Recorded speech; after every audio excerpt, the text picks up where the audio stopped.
বর্ষার ঋতু যখনই আসে আনন্দ এবং উচ্ছ্বাসে মন ভরিয়ে তোলে।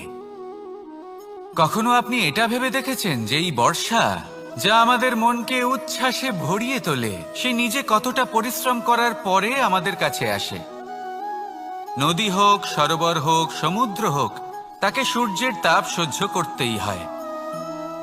বাষ্প হয়ে আকাশে উড়ে যেতেই হয়। আকাশে গিয়ে কঠোর শীতলতার সম্মুখীন হতেই হয়। সেই ঠান্ডা সহ্য করতেই হয়। আর তারপর এই বর্ষা আমাদের গায়ে ঝরে পড়ে, কারোর তৃষ্ণা নিবারণ করে, আবার কাউকে আশ্বাস দিয়ে যায়। সেইভাবে জীবনে যদি আমাদের কোনো বড় কাজ করতে হয় তাহলে আমাদের কঠোর এবং নিরন্তর পরিশ্রম করতেই হবে। আর যে ব্যক্তি এই পরিশ্রম করার পরেও কোনো একটি নির্দিষ্ট স্থানে পৌঁছে যাবার পরেও বিনম্র থাকেন, সেই ব্যক্তি অমরত্ব লাভ করেন। তিনি হলেন সেই ব্যক্তি যাকে সমগ্র সংসার ভালোবাসেন। তাহলে সবসময় মনের মধ্যে বিনম্র ভাব বজায় রাখুন আর আমার সাথে ভালোবেসে বলুন, রাধা রাধা। কোনো এক বস্ত্রে যদি ছোট্ট একটা ছিদ্র উৎপন্ন হয় আর যদি আমরা তার দিকে নজর না দিই তাহলে সময়ের সাথে সমগ্র বস্ত্র ছিঁড়ে যায় আর কোনো কাজে আসে না। যদি কোনো একটা নৌকাতে ছোট্ট একটা ছিদ্র উৎপন্ন হয় তাহলে সময়ের সাথে পুরো নৌকাই জলে ডুবে যায়। লক্ষ্যের দিকে অগ্রসর হওয়ার সময় একটা ছোট্ট ভুল আপনি যদি করে ফেলেন তাহলে আপনাকে তা লক্ষ্যের থেকে দূরে করে দিতে পারে। এমনটা এই সম্পর্কের সাথেও হয়ে থাকে। কোনো একটা ছোট্ট কথা, একটা ছোট্ট মনোমালিন্য যদি সম্পর্কে আসে এবং সেটা না মেটানো হয় তাহলে সেই সমগ্র সম্পর্কটা অনেক বড় বড় সম্পর্ক ভেঙে যেতে পারে। যদি আপনার সম্পর্কে ছোট্ট একটা ছিদ্র উৎপন্ন হয় তাহলে প্রেমের সূচ আর স্নেহের সুতো দ্বারা সেলাই করে ফেলুন, যাতে আপনার এই সম্পর্ক অটুট থাকে এবং প্রেম দ্বারা পরিপূর্ণ থাকে। আসুন আমার সাথে ভালোবেসে বলুন, রাধা রাধা। জীবনে সাফল্য এবং অসফলতা আপনার বল, আপনার শক্তির উপরে নির্ভরশীল নয়, আপনার মানসিকতার উপর নির্ভরশীল। যদি কোনো ব্যক্তি দৃঢ় নিশ্চয় করে নেয় তাহলে সে কখনো হারে না। যদি কেউ হার মেনে নেয় তাহলে সে কখনোই জিততে পারে না। শেষ পর্যন্ত কি হয়?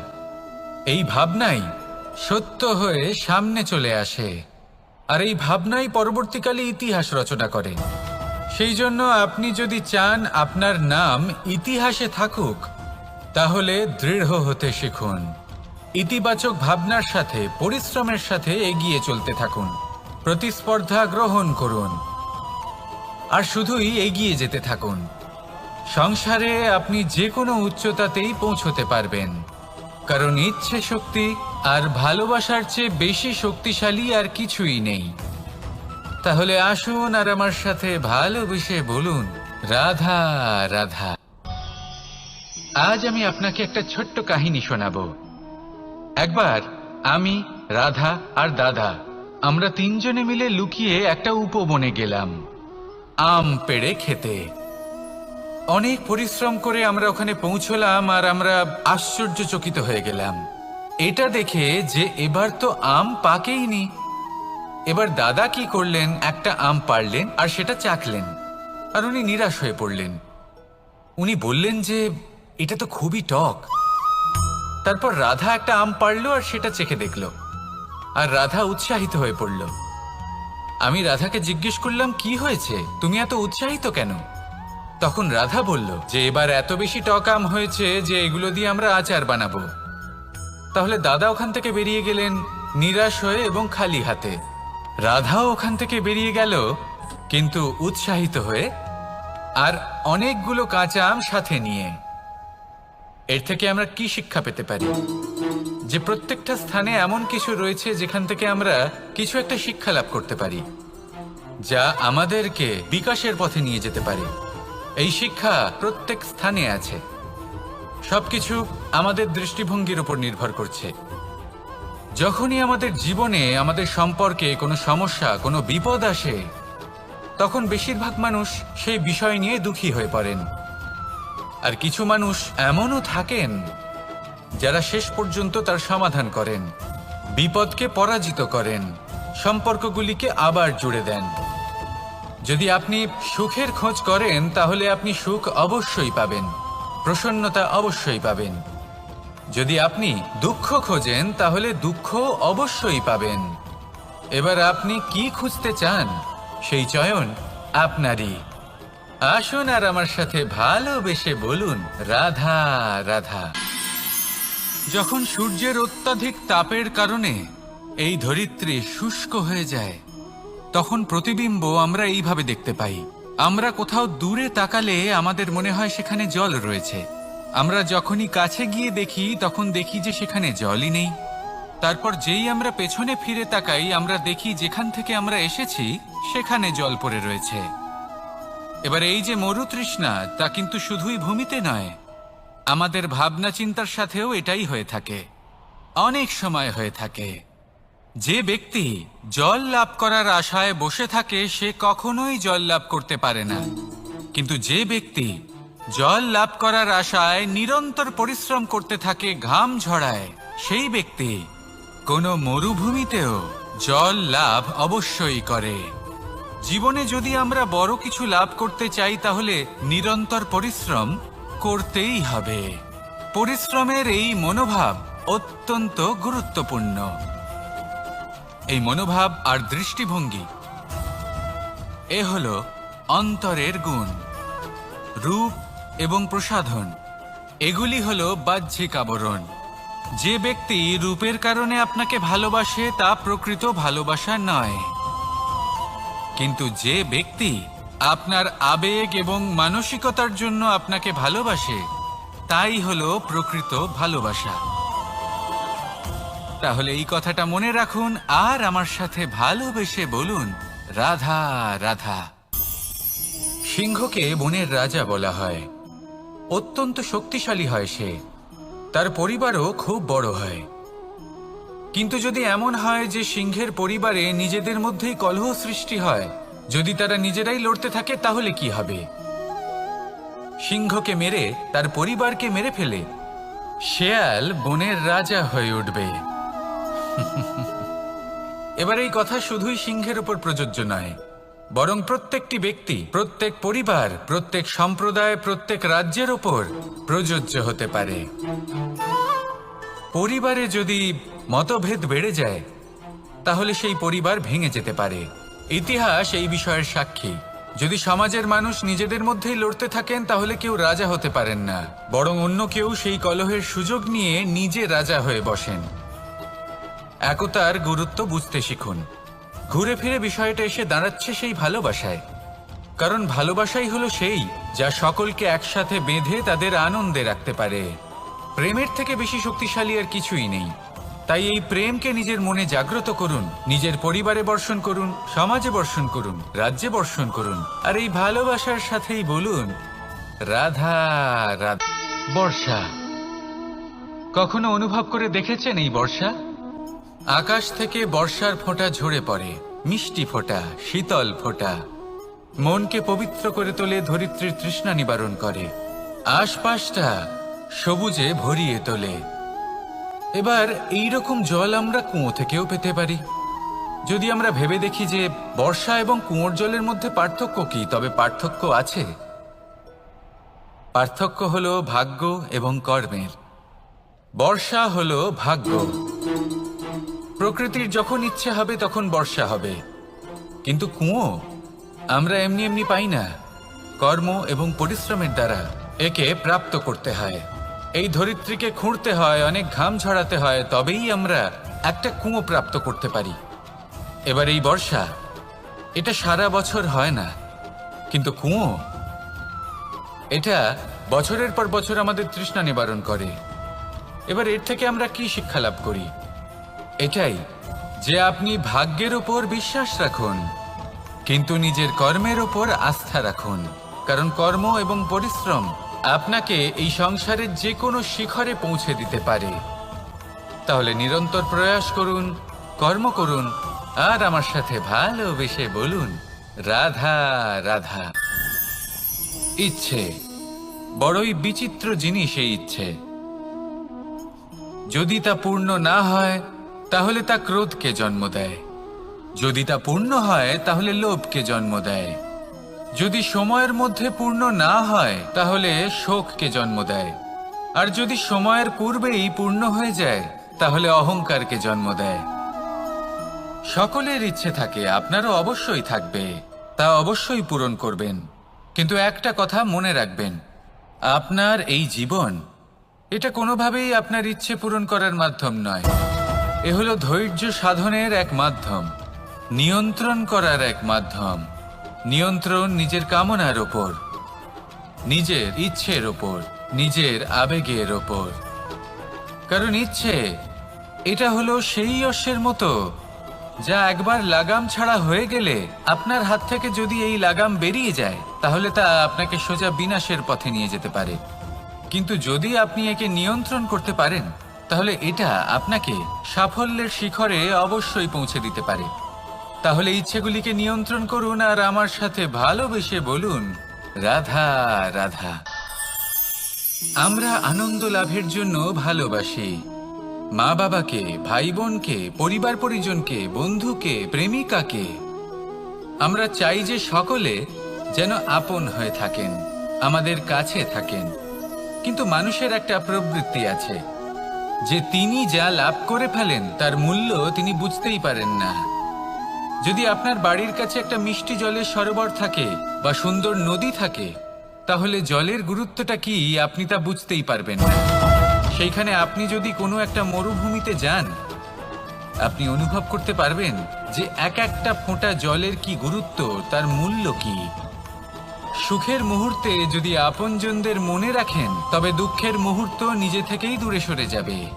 ভালোবাসা এবং তার সাথে স্মরণ করা, এটাই তো হলো জীবনের এবং ভালোবাসার আসল মূল্য। আসুন আর আমার সাথে ভালোবেসে বলুন, রাধা রাধা।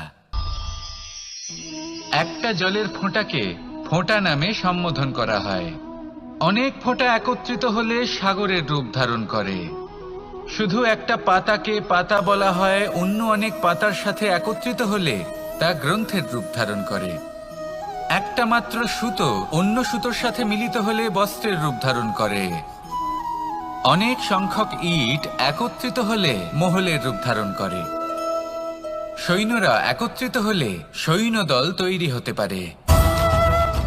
এটা হলো শক্তি সংগঠনের, এটাই হলো শক্তি একতার। তা সে বনস্পতি হোক বা কোনো ব্যক্তিই হোক, কোনো মনোভাবই হোক, যদি একা থাকে তাহলে দুর্বল হয়ে পড়বে। যদি সংগঠিত থাকে তাহলে শক্তিও বাড়বে আর আপনাকে সামনে এগিয়েও নিয়ে যাবে। তাই এই একতায় বিশ্বাস রাখুন আর আমার সাথে ভালোবেসে বলুন, রাধা রাধা। জীবন কিসের উপর নির্ভরশীল? ধনের ওপর, বৈভবের ওপর, নিঃশ্বাসের ওপর? না, এই জীবন নির্ভরশীল বিশ্বাসের ওপর। বিশ্বাস নিজের ওপর, বিশ্বাস আমাদের আপনজনের ওপর।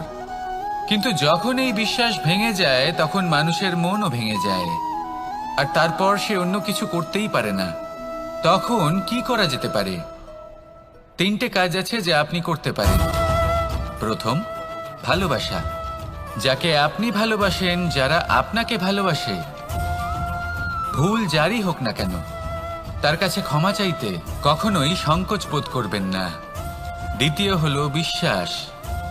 যারা আপনাকে ভালোবাসেন, আপনাকে বিশ্বাস করেন, তাদের বিশ্বাস কখনো ভাঙবেন না। তৃতীয় হলো আশা। যারা আপনাকে ভালোবাসেন, আপনাকে বিশ্বাস করেন, তাদের আশা আপনার সাথে জড়িত। তাদের থেকে কখনো কিচ্ছু লুকোবেন না। এই 3টে কাজ করুন আর এই জীবন সুপ্রসন্ন হয়ে বলবে, রাধা রাধা। আমি মনুষ্যরূপে জন্ম নিয়েছি এবং সমস্ত কর্ম এই রূপেই করেছি। কিন্তু আশ্চর্যের বিষয় হলো যে আজও মানুষ আসেন এবং হাত জোড় করে প্রার্থনা করেন যেন আমি ওনাদের সহায়তা করি। আপনাদের একটা কথা বলতে চাই, আমি সকলকে সাহায্য করতে পারবো না, কিন্তু আমি শিক্ষা অবশ্যই দিতে পারবো, জ্ঞান প্রদান করতে পারবো। এমন কিছু জ্ঞান যার ভিত্তিতে মানুষ যা চাইবেন তাই লাভ করতে পারবেন যদি সঠিক কর্ম করতে থাকেন। যখন কংসের অসুররা গোকুলে ধ্বংসলীলা চালাচ্ছিলেন তখন আমি কারোর থেকে সাহায্য চাইনি। আমি দাঁড়িয়েছিলাম এবং আমি তার বিরোধিতা করেছিলাম। সবাই বলেন যে আমি ছোট্ট একটা আঙুলে গোবর্ধন পর্বত তুলেছিলাম, কিন্তু আমি কি ওখানে একা ছিলাম? কখনোই নয়। আমার সাথে অসংখ্য গোকুলবাসী, অসংখ্য বর্ষণাবাসী ছিলেন, নিজের হাতে একটা লাঠি নিয়ে। ওনাদের মনোবল, ওনাদের আশীর্বাদ আমার সাথে ছিল। মহাভারতে আমি শুধুই শিক্ষক ছিলাম, আমি শুধুই শিক্ষা দিয়েছি। লক্ষ্য সাধন করেছে অর্জুনই, যুদ্ধ করেছে অর্জুনই এবং জয়ীও হয়েছে অর্জুনই। আমি শুধুই শিক্ষা দিতে পারি। অবশেষে আপনাকে শুধু এটুকুই বুঝতে হবে যে ঈশ্বর সবকিছু করতে পারেন না, করতে হবে আপনাকে। ঈশ্বর আপনাকে আশীর্বাদ করতে পারেন যে কাজ আপনি মন থেকে করবেন সেটা অবশ্যই পূরণ হবে। সেই জন্য নিজের লক্ষ্যের পথে এগোতে থাকুন। চেতনা, বিবেক এবং পরিশ্রমের দ্বারা আপনার যা যা স্বপ্ন আছে, যা লক্ষ্য আছে, আপনি অবশ্যই লাভ করবেন। আর এই মন সুপ্রসন্ন হয়ে বলবে, রাধা রাধা। কখনো কখনো এমন হয় আমরা আমাদের বাড়ির উঠোনে বীজ বপন করি, আর তা বিকশিত হয় একটা সুন্দর বৃক্ষে। তার শাখাগুলি প্রতিবেশীর বাড়ি পর্যন্ত পৌঁছয়। ফলের বর্ষণ প্রতিবেশীর বাড়িতেও হয়ে থাকে। আর আমরা ভাবি গাছ আমরা উৎপন্ন করব আর ফল খাবেন আপনারা। এই কেমন কথা হলো? আপনাকে এই কথা বুঝতে হবে যে এসব হলো ভৌতিক বস্তু, সাংসারিক বস্তু। কখনো নিজের বাড়ির বাগানে ভালোবাসার গাছ বপন করে দেখুন। তার শাখাও প্রতিবেশীর বাড়ি পর্যন্ত পৌঁছবে, ফলের বর্ষণ সেখানেও হবে। কিন্তু সেই ফল চাইতে আপনাকে যেতে হবে না, সেই ফল দ্বিগুণ মাত্রায় আবার আপনার কাছেই ফিরে আসবে। তাই নিজের বাড়িতে আর নিজের মনে ভালোবাসার গাছ উৎপন্ন করুন। এই জীবন প্রসন্ন হয়ে বলবে, রাধা রাধা। আমাদের জীবন হলো একটা উপবনের মতো, যেখানে কাঁটাও আছে আবার ফুলও আছে। আর যদি আপনি ফুল লাভ করতে চান তাহলে কাঁটার সংস্পর্শে তো আপনাকে আসতেই হবে। এটাই জীবনের সত্য। আমাদের জীবনে, আমাদের পরিবারে, আমাদের সমাজে দেখবেন ভিন্ন ভিন্ন ধরনের মানুষ আছে। কেউ আছেন দুর্জন, কেউ সজ্জন, কেউ শত্রু হন তো কেউ মিত্র। যদি আপনি দুর্জনদের কাছে যান তাহলে শুধুই কষ্ট পাবেন, যদি আপনি শত্রুর কাছে যান তাহলে ঝামেলায় জড়িয়ে পড়বেন। তার চেয়ে ভালো আপনি সজ্জনদের কাছে যান, আনন্দ এবং জ্ঞান লাভ করবেন। নিজের মিত্রদের কাছে যান, আপনি সাহস লাভ করবেন। আরো একটা কথা বলি, এই জীবন এত বড়ও নয় যে আপনি প্রত্যেক সমস্যায় প্রত্যেক মানুষের সাথে ঝামেলায় জড়াবেন। শুধু যার সাথে আপনার মনের মিল হবে তাকে প্রণাম করুন, আর যার সাথে মনের মিল হবে না তাকে দূর থেকে প্রণাম করুন। কিন্তু মনের মধ্যে থেকে প্রেমের বোধ কোথাও যেতে দেবেন না, কারণ এই ভালোবাসাই শেষ মুহূর্তে আপনার উচিত পথ প্রদর্শন করবে। তাই এই ভালোবাসাকে মনে জাগ্রত রাখুন, আর এই ভালোবাসার সাথেই বলুন, রাধা রাধা। কখনো আপনি কোনো গোয়াল দেখেছেন? অধিক মাত্রায় গোবর পড়ে থাকে আর ওখানে এক ধরনের পোকা দেখতে পাওয়া যায়, যাকে গুবরে পোকা বলা হয়। এরা কি করে? সারা দিন সেই গোবরেই বাস করে। সেই গোবরকে গোল আকৃতি প্রদান করে নিজের বাসার দিকে নিয়ে যাওয়ার চেষ্টা করে। অনেক পরিশ্রম করার পরে সেই গোবরের টুকরোগুলো নিজের বাসার দিকে নিয়ে যায় আর বুঝতে পারে ওর বাসা তো খুবই ছোট, আর এই গোবরের টুকরো তো অত্যন্ত বড়। এ তো বাসাতে প্রবেশ করতেই পারবে না। তাও চেষ্টা করতে থাকে, শেষ পর্যন্ত অসফল হয় আর সেই পোকা একাই বাসাতে ঢুকে যায়। এরকম মানুষের সাথেও হয়ে থাকে সমস্ত জীবন। মানুষ ধন, স্বর্ণ, সুখ স্বাচ্ছন্দ্য এই সব কিছু অর্জন করতে ব্যস্ত থাকে, আর যখন সময় আসে এই সংসারকে ত্যাগ করে চলে যাওয়ার, তখন সে বুঝতে পারে যে এই সব কিছু তো আমি নিজের সাথে নিয়ে যেতেই পারবো না। মনে দুঃখ নিয়ে সংসার থেকে বিদায় নেয় সে। তার বদলে যদি মানুষ কোনো নির্ধন ব্যক্তিকে সাহায্য করে দেয়, কোনো দুঃখী ব্যক্তিকে হাসাতে চেষ্টা করে, তাহলে মনে সন্তোষ নিয়ে সংসার ত্যাগ করতে পারে। এই জীবনে ধন, স্বর্ণ, সুখ স্বাচ্ছন্দ্য অতি আবশ্যক, কিন্তু এগুলোই বাস্তব সম্পত্তি নয়। তাহলে কি এই বাস্তব সম্পত্তি সেটা বুঝতে শিখুন আর আমার সাথে ভালোবেসে বলুন, রাধা রাধা। আপনার থেকে বড়, আপনার থেকে মহান হলেন সেই গুরু। এটা কি আবশ্যক যে সেই গুরু কোনো ব্যক্তিই হবেন? কখনোই নয়। গুরু হলেন একটা তত্ত্ব, গুরু হলেন একটা শক্তি। গুরু একজন ব্যক্তি হলে শুধুই একজনই হতেন, কিন্তু তা নয়। গুরু হলেন একটা অনুভূতি, গুরু হলেন শ্রদ্ধা। গুরু তিনি যিনি আপনার ব্যক্তিত্বের পরিচালক হন। গুরু তিনি যিনি আপনার ব্যক্তিত্বের নির্মাতা হন। আপনি কখন, কোথায়, কোন স্থানে, কি রূপে গুরু লাভ করবেন আর কি শিক্ষা লাভ করবেন তা নির্ভর করছে আপনার মানসিকতার উপর, যে আপনি সকলকে কিভাবে আপন করে নিতে পারেন। যদি আপনি গুরুকে আপন করতে চান, জ্ঞানকে আপন করতে চান, তাহলে আপনার মধ্যে শ্রদ্ধা জাগ্রত করতে হবে, সামর্থ্য জাগ্রত করতে হবে। আপনি গুরু এবং জ্ঞানকে আপন করে নিতে পারলে তা এমনিই আপনাকে মহান করে তুলবে। তাহলে আসুন আর আমার সাথে ভালোবেসে বলুন, রাধা রাধা। সময় এবং ধন, একটা যা প্রকৃতি আমাদের দান করেন আর একটা যা আমরা নিজেরা অর্জন করি।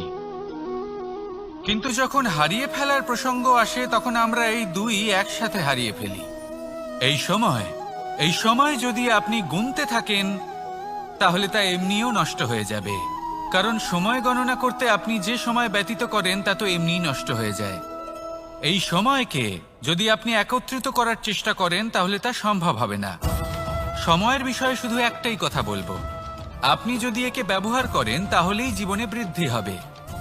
ধনের সাথেও এটাই হয়। কথায় আছে যে এই ধনের দ্বারাই ধন অর্জন করা সম্ভব। যদি আপনি এই ধনের যত্ন নেন এবং একে সামলে রাখেন তাহলে ধন আপনাকে সামলে রাখবে। এবার সময় আমরা প্রচুর পরিমাণে পাই, কিন্তু তার অর্থ এটা নয় যে আমরা তা নষ্ট করি। বাস্তব অর্থে সময় তা অত্যন্ত মূল্যবান। এর সদ্ব্যবহার করা যদি আপনি শিখে যান তবে এই সময়ও আপনাকে অবশ্যই অতি মূল্যবান করে তুলবে। আসুন আর আমার সাথে ভালোবেসে বলুন, রাধা রাধা। কথায় আছে যে এমন কোনো অক্ষর নেই যার দ্বারা কোনো মন্ত্র হয় না। এমন কোনো বনস্পতি নেই যা নিজেই একটা ঔষধি নয়। পৃথিবীর এমন কোনো ব্যক্তি নেই যার মধ্যে কোনো যোগ্যতা থাকে না। শুধু প্রয়োজন হলো যে ব্যক্তিকে আমরা খুঁজে চলেছি তাকে সঠিকভাবে চিনে নেওয়া। যদি তার যোগ্যতা, তার বিশেষত্ব আমরা বুঝতেই না পারি তাহলে আর লাভ কি রইল? এই সংসারে এমন অনেক ব্যক্তি রয়েছেন যারা ছোট ছোট অসফলতার কারণে আপনাকে এটা বলে দেবে যে আপনি কোনো কাজের নন, আপনি হলেন মূর্খ, আপনি কিছুই করতে পারবেন না। এইসব কথায় কখনোই বিশ্বাস করবেন না, কারণ আপনি এবং প্রত্যেকটি জীব এই পরমাত্মা এবং এই প্রকৃতির সৃষ্টি যা অত্যন্ত বিশেষ। যদি আপনাকে উদাহরণ দিই তাহলে একদিকে আছে তরোয়াল, একটা বড় লম্বা তরোয়াল যার দ্বারা যুদ্ধ করা যায়, জয়লাভ করা যায়। আর অন্যদিকে রয়েছে একটা ছোট্ট সূচ, কিন্তু যে কাজ একটা ছোট্ট সূচ করতে পারে তা একটা তরোয়াল দ্বারা সম্ভব নয়। এর অর্থ হলো এটাই যে প্রত্যেকটা রচনা অত্যন্ত অমূল্য এবং অত্যন্ত বিশেষ হয়। তাহলে বিশ্বাস রাখুন যে আপনি অত্যন্ত বিশেষ একজন, আর প্রেমের সাথে বলুন, রাধা রাধা। বাল্যকালে যখন আমি মাখন খেতাম তখন যশোদা মায়ের আমার মাখন খাওয়া নিয়ে কোনো সমস্যা ছিল না, কিন্তু যখন আমি মাখন খেতাম, মাখন চুরি করতাম, তখন যেই প্রকারে বাড়ির পরিচ্ছন্নতা আমি নষ্ট করতাম তা নিয়ে অবশ্যই যশোদা মায়ের আপত্তি ছিল। আর হবে নাই বা কেন? কথায় আছে যে যদি আমাদের ঘর পরিচ্ছন্ন থাকে সেখানে লক্ষ্মী বসবাস করে থাকেন, তবেই সেই বাড়িতে সন্তোষ ভাব থাকবে।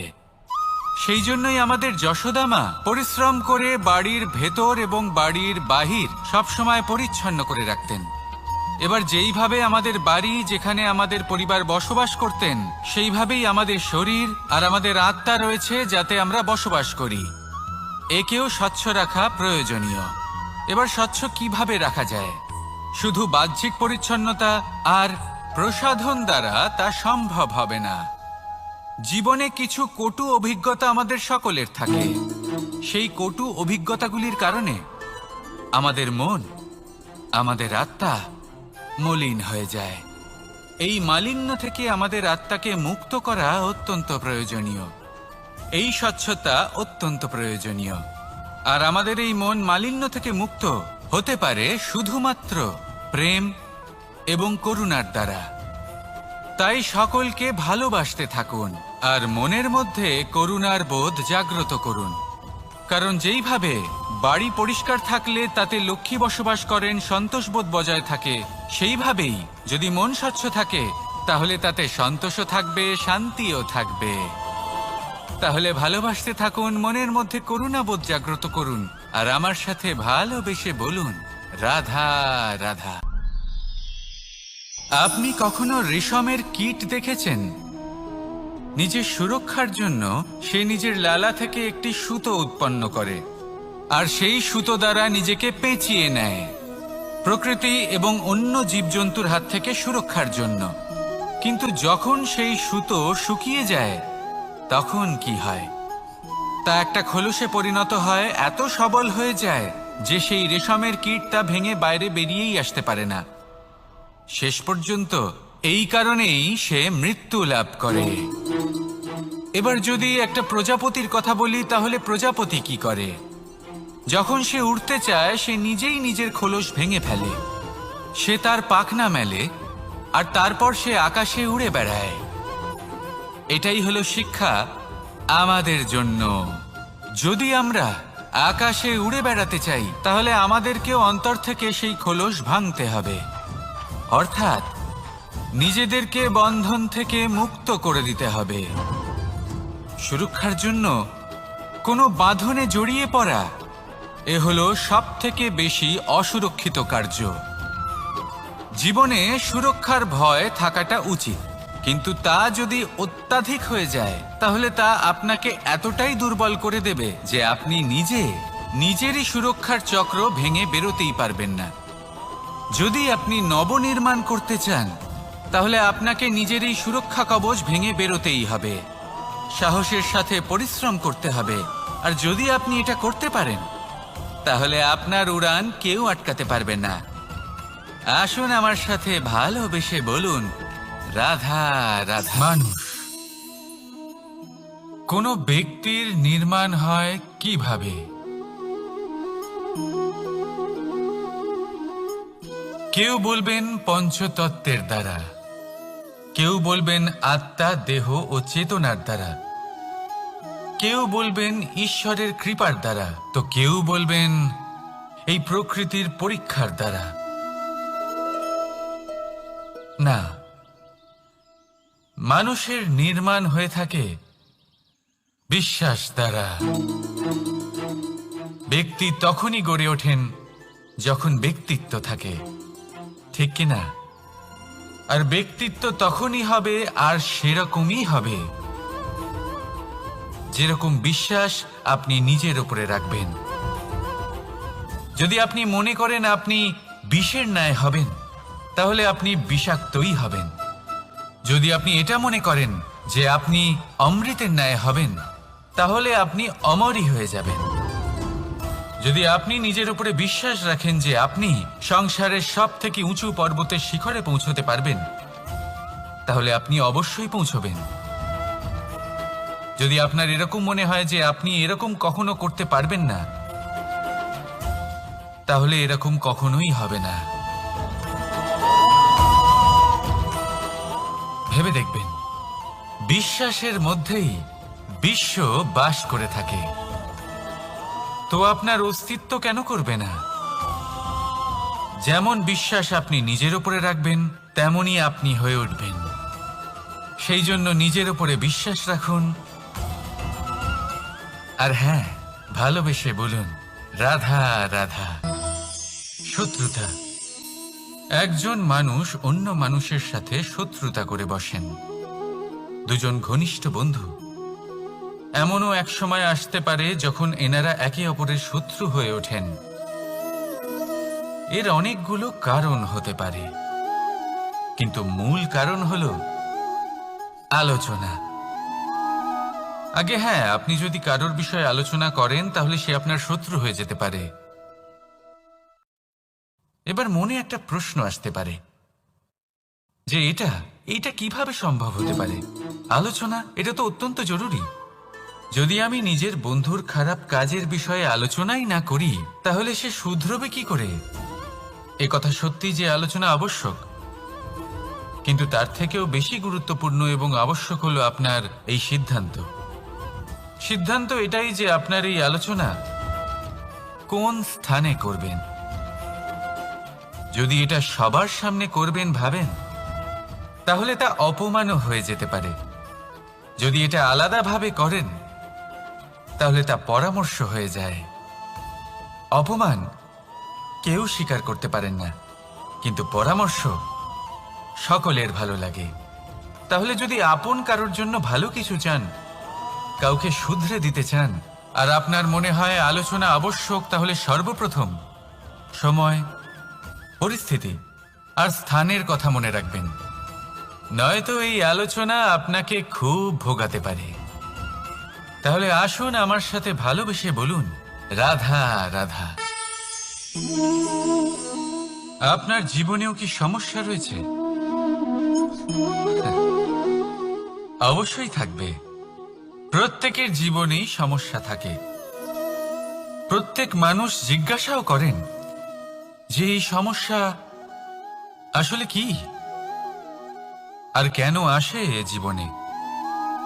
আপনাকে একটা কথা বলে দিই যে সমস্যা আসলে সেটা নয় যা আপনার পথে বাধা সৃষ্টি করে, বরং সমস্যা হলো সেটাই যেটা আপনি তখন দেখতে পান যখন আপনার একাগ্রতা আপনার পথ থেকে, আপনার লক্ষ্য থেকে সরে যেতে থাকে। আর এই সমস্যাগুলি দূর করার জন্য, এর সমাধান করার জন্য একটাই পথ আছে। নিজের সমস্ত ভাবনা আরো একবার একাগ্র করুন নিজের পথের দিকে, নিজের লক্ষ্যের দিকে। আপনার সমস্ত ভাবনা যদি কেন্দ্রীভূত হয় নিজের লক্ষ্যে, তাহলে এই সমস্যা দূরে থাকবে। যদি এরকম না হয়, যদি আপনার মন একটু অন্যদিকে চলে যায়, তাহলে এই সমস্ত সমস্যা আবার সামনে চলে আসে আর বাড়তেও থাকে। দেখুন, যেখানে আপনার লক্ষ্য রয়েছে, বাণ যদি সেখানেই চালাতে হয়, তাহলে দৃষ্টি তো সেদিকেই রাখতে হবে। তবেই তো আপনি সেই লক্ষ্য ভেদ করতে পারবেন। সেই জন্য মনে রাখবেন, সর্বদা লক্ষ্য রাখবেন নিজের পথে, সেই পথেই সামনে এগোতে থাকুন নিজের লক্ষ্যের দিকে। আপনি যত সামনে এগোতে থাকবেন এই সমস্যা তত পিছিয়ে যাবে। তাহলে আসুন আমার সাথে ভালোবেসে বলুন রাধা রাধা। এই পাখিরা সত্যি খুব সুন্দর, আমার খুব ভালো লাগে। আপনি নিশ্চয়ই শুনে থাকবেন যে কিছু পাখির কাছে ডানা অবশ্যই থাকে, কিন্তু উড়তে পারে না। তারা চায় উঁচু আকাশে উড়ে বেড়াতে এবং মেঘেদের সাথে কথা বলতে, করতেই পারে না। এবার এই সংসারেও পাওয়া যায় ঘুড়িও। এদের মধ্যে না জীবন আছে, না প্রাণ আছে, আর না আছে ডানা, কিন্তু এরা আকাশের সাথে কথা বলে, হাওয়ার বেগের সাথে কথা বলে, আনন্দ করে, উৎফুল্ল হয়ে ওঠে। আকাশে জীবনের কিছু মুহূর্ত কাটায়। তার কারণ কি হতে পারে? কারণ হলো সুতো। এই সুতো যদি সঠিক হাতে থাকে, তাহলে এই কাগজের তৈরি ঘুড়িও আকাশের উচ্চতায় উড়ে বেড়াতে পারে। এবার এই সুতো আসলে কি? এই সুতো হলো আসলে ভালোবাসা। এই সুতো হলো আসলে বিশ্বাসের। আর এটা আপনি দিয়ে থাকেন তাদের হাতে যাদের আপনি বিশ্বাস করেন, যাদের আপনি নিজের সর্বস্ব দিয়ে দেন। ভেবে দেখুন, এই ভালোবাসা আর বিশ্বাসের সুতো আপনি যদি সঠিক মানুষের হাতে দিয়ে দেন, তাহলে আপনি অনেক উচ্চতায় উঠতে পারবেন, আকাশের উচ্চতায় উড়ে বেড়াতে পারবেন, মেঘের সাথে কথা বলতে পারবেন, পাখিদের মতো উড়তে পারবেন, যা ইচ্ছে তাই করতে পারবেন। শুধু এই মানুষ সঠিক হতে হবে, এমন একজন মানুষ যার মনে আপনার জন্য ভালোবাসা রয়েছে, এমন এক মানুষ যার মনে কোনো স্বার্থ নেই, যিনি পরোপকারী, এমন একজন ব্যক্তি যিনি আপনার অস্তিত্বকে বাইরে নিয়ে আসতে পারবেন, তাকে উজ্জ্বল করে তুলবেন। তাহলে ভালোবাসুন, আনন্দ করতে থাকুন, আর এই আনন্দ সহকারে বলুন, রাধা রাধা। আমরা সকলে এমন ব্যক্তির সাথে থাকতে চাই যারা খুব মিষ্টি কথা বলেন, যাদের ব্যবহার আমাদের ভালো লাগে, যারা দেখতে সুন্দর হন, যাদের আমরা পছন্দ করি। আর সবসময় এমন ব্যক্তির থেকে দূরে থাকতে চেষ্টা করি যাদেরকে আমরা পছন্দ করি না, যাদের কথা আমাদের খারাপ লাগে, যাদের কথা একটু কঠোর হয়। আমরা সবসময় চেষ্টা করি এদের থেকে দূরে থাকার, ঠিক কিনা? কিন্তু যদি বাস্তবটা দেখি, তাহলে এই কঠোরতা জীবনে শান্তির প্রলেপ দেয়। ওষুধও একটু কড়াই হয়, কিন্তু এ কি করে? আমাদের সুস্থ করে তোলে। ঠিক সেইভাবেই ভালোবাসার এই অধ্যায় একটু কঠিন, একটু কড়াও মনে হতে পারে, কিন্তু এর ফল সবসময় আপনাদের স্বাস্থ্যের পক্ষে ভালোই হয়। সেই জন্য যদি কেউ আপনার নিন্দে করে, আপনাকে কড়া কথা শোনায়, আপনার ব্যাপারে আলোচনা করে, তার মানে এটা নয় যে সে আপনার শত্রু। হতে পারে তিনি আপনার বন্ধু হন, আপনার জন্য ভালো চান, আপনাকে শুধরে নিতে চান, আপনার মধ্যে কোনো পরিবর্তন দেখতে চান। সেই জন্য কখনো কারোর কথা শুনে বা কাউকে দেখে প্রাথমিকভাবে এই সিদ্ধান্ত নেবেন না যে তিনি আপনার শত্রু হন নাকি আপনার বন্ধু হন। এমনও শত্রু হয়ে থাকেন যে গুড়ের মতো মিষ্টি মিষ্টি কথা বলে আসলে আপনাকে বিষ পান করিয়ে দেবেন। আর এমনও বন্ধু থাকেন যারা আসলে নিমের মতো কড়া কথা বলেন, কিন্তু আপনাকে অমৃত পান করান। এদের মধ্যে পার্থক্য করতে জানতে হবে, কে আসলে শত্রু হন আবার কে আসলে মিত্র হন। এই পার্থক্য যখন আপনি করতে শিখবেন, তখন আপনি এই সংসারের সব থেকে সুখী প্রাণী হয়ে উঠবেন। এই পার্থক্য বোঝা সহজ নয়, কিন্তু অবশ্যই আবশ্যক। রাধা রাধা। অসুখ। এমন কোনো মানুষ আছেন এই সংসারে যার অসুখ করে না? প্রত্যেক মানুষ কখনো না কখনো অবশ্যই অসুস্থ হয়েছে, তার এই শরীর রোগের শিকার অবশ্যই হয়েছে। এবারে দেখুন, এই রোগ আসে আবার এই রোগ চলেও যায়, কিন্তু সেই রোগ আমাদের কষ্ট দিতে কেন সক্ষম হয়? কারণ হলো স্বচ্ছতা। যদি এই স্বচ্ছতা শরীরে না থাকে, তাহলে মানুষকে শারীরিক কষ্ট পেতেই হবে। ঠিক সেইভাবেই অত্যন্ত প্রয়োজনীয় হলো এই স্বচ্ছতা যেন মনেও থাকে। যদি এই স্বচ্ছতা মনে না থাকে, তাহলে মানুষ চারিত্রিকভাবে কষ্ট সহ্য করেন।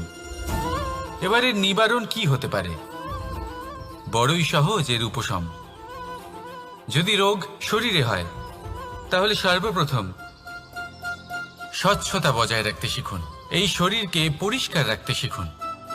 বিচক্ষণতার সাথে এই রোগের সম্মুখীন হন, ভয় পাওয়ার কোনো দরকার নেই। ব্যায়াম করতে থাকুন, সব ঠিক হয়ে যাবে। সেইভাবেই যদি এই অসুখ মনে হয়, তাহলে কি করা যায়? সর্বপ্রথম তার আধারের উপরে নজর দিন। আপনার এই আধারই হলো আপনার আহার। যা আপনি আহার করবেন, সেরকমই মানুষ হয়ে উঠবেন। সেইভাবেই আপনি যেরকম ভাবেন, সেরকমই মানুষ হয়ে উঠবেন। সেই জন্য নিজের ভাবনাকে শুভ করুন, নিজের দৃষ্টিভঙ্গিকে শুভ করে তুলুন, সব কিছু সঠিক হবে। আপনার আমার সবার মধ্যেই এক রাক্ষস বাস করে, তার সম্মুখীন হন, তাকে পরাস্ত করুন। তাহলে এই রোগ সে শরীরেই হোক বা মনের মধ্যে, যদি সঠিক সময় তাকে আটকানো না যায়, তাহলে যে কোনো সময় তা মহামারীর রূপ ধারণ করবে। সেই জন্য সাবধানে থাকুন, সুস্থ থাকুন। তাহলে আসুন আমার সাথে ভালোবেসে বলুন, রাধা রাধা। আমাদের শরীর প্রকৃতির সর্বশ্রেষ্ঠ রচনা। যে অঙ্গ প্রত্যঙ্গ আমরা লাভ করেছি প্রত্যেকটির মধ্যে একটি নিজস্ব বার্তা রয়েছে। একটু ভেবে দেখুন, দুটি চোখ দিয়েছে দেখার জন্য, দুটি কান দিয়েছে শোনার জন্য, নাসিকাও আছে দুটি, দুটি হাত দিয়েছে দ্বিগুণ পরিশ্রম করার জন্য। কিন্তু জীব শুধুমাত্র একটি, তার উপরেও তীক্ষ্ণ বলিষ্ঠ দাঁত দিয়েছে তার রক্ষার জন্য। কখনো ভেবে দেখেছেন কেন?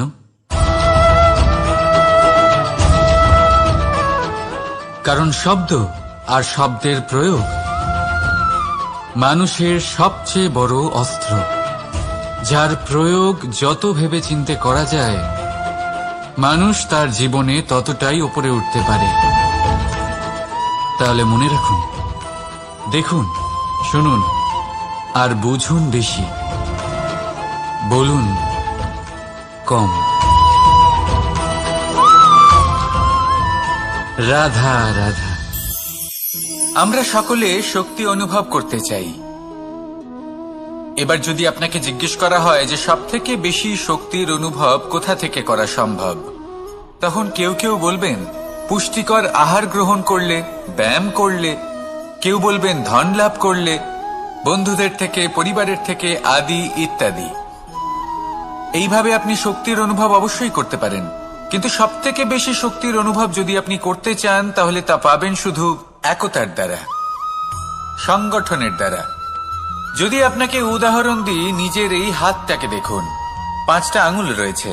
কোনো একটা বস্তুকে নিজের একটা আঙুল দ্বারা তুলে ধরার চেষ্টা করে দেখুন, বড়ই কষ্ট হবে। তখন আপনি বুঝতে পারবেন যখন এই 5টি আঙুল একত্রিত হয় তখন কোনো কাজ কতটা সহজ হতে পারে। এটাই হলো শক্তি, একতার। সব থেকে ভালো উদাহরণ যদি আপনাকে দিই তাহলে বাঁশি। এই বাঁশি থেকে অত্যন্ত মধুর সুর নির্গত হয় যা সবার মন প্রসন্ন করে দেয়। এই কথা সত্যি, কিন্তু এই বাঁশি আমি একটা বা দুটো আঙুল দিয়ে বাজাতে পারবো না। আমাকে প্রত্যেকটা আঙুল ব্যবহার করতেই হবে, তবেই এর থেকে মধুর সুর নির্গত হবে যা সকলকে প্রসন্ন করবে, ঠিক কিনা? ঠিক এইভাবেই যদি আপনি চান যে আপনার জীবনরূপী বাঁশি থেকেও মধুর সুর নির্গত হোক বা সবার মনকে প্রসন্ন করে তুলুক, তাহলে আপনাকেও জীবনে একতা নিয়ে আসতেই হবে। আপনি একাও কর্ম করতে পারেন, পথ চলতেও পারেন, সামনেও এগোতে পারেন, সাফল্যও লাভ করতে পারেন। কিন্তু যখন সকলে একসাথে এগোবেন, সেই পথে চলবেন, সেই কর্মই করবেন, তখন লক্ষ্যে অবশ্যই পৌঁছবেন, সাফল্য অবশ্যই লাভ করবেন। কিন্তু সেই সাফল্য এবং তার আনন্দর সংমিশ্রণটাই একটু অন্যরকম হবে।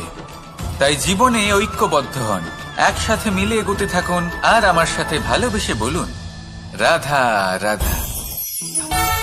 মানুষ ভাবেন যে ধন অর্জন করা হলো অত্যন্ত গুরুত্বপূর্ণ। তিনি আজীবন ধন অর্জন করতে থাকেন, ধন অর্জন করার চেষ্টা করতে থাকেন।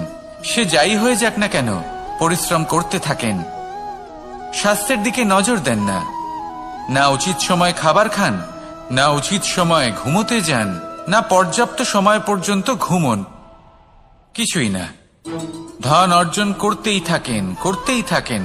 আর কিছু সময় পরে যখন তিনি অসংখ্য ধন লাভ করে ফেলেন, তখন তার সাথে ওনার শরীরে অনেক রোগ বাসা বাঁধে।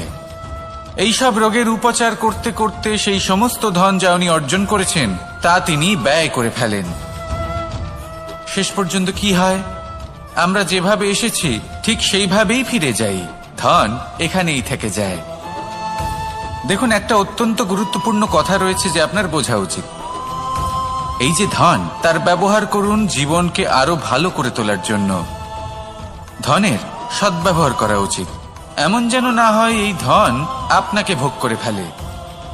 এই জীবনকে নিশ্চিত রূপে আরো শ্রেষ্ঠ করে তুলুন।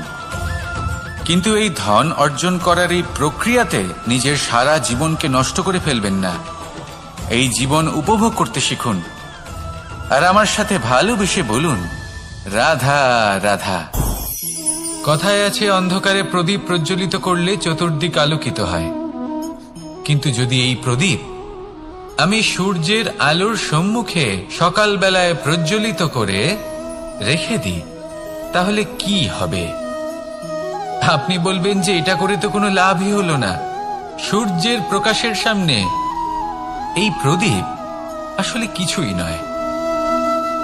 এবার এই চিন্তা ভাবনা প্রত্যেক দিন করতে হবে, আর একটা অমূল্য শিক্ষা পেতে হবে।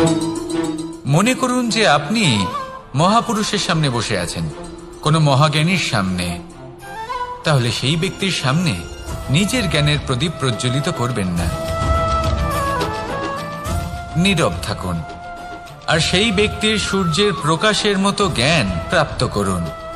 যতটা পারবেন জ্ঞান লাভ করুন। যদি এমন কোনো সময় এমন কোনো স্থানে আপনি আছেন যেখানে চতুর্দিক অন্ধকার, কারোর কাছেই জ্ঞান নেই, সেখানে নিজের জ্ঞানের প্রদীপ প্রজ্বলিত করুন। এমন করলে দুদিক থেকেই আপনার লাভ হবে। আপনার জ্ঞান প্রাপ্তিও হবে আর জ্ঞানের সঠিক প্রয়োগও করতে পারবেন।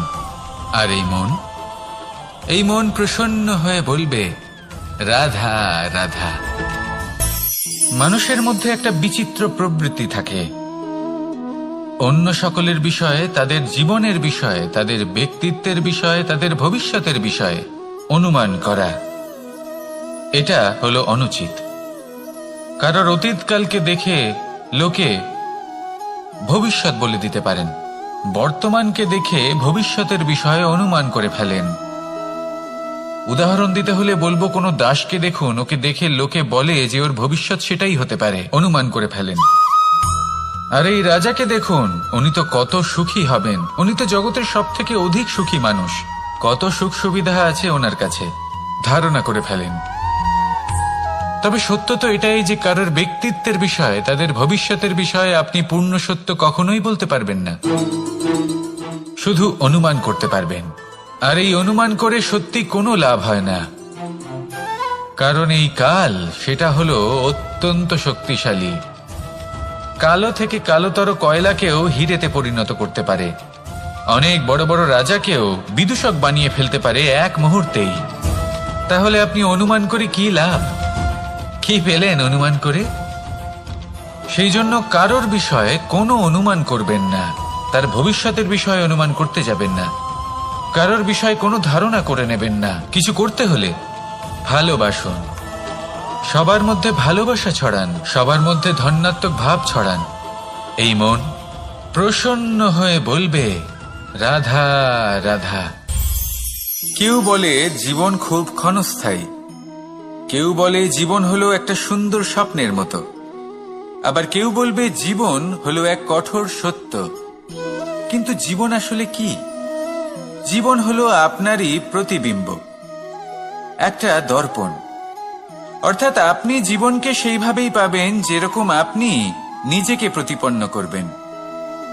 যদি আপনি দর্পণের দিকে তাকিয়ে হাসেন, তাহলে আপনি সামনে হাসি মুখী দেখতে পাবেন।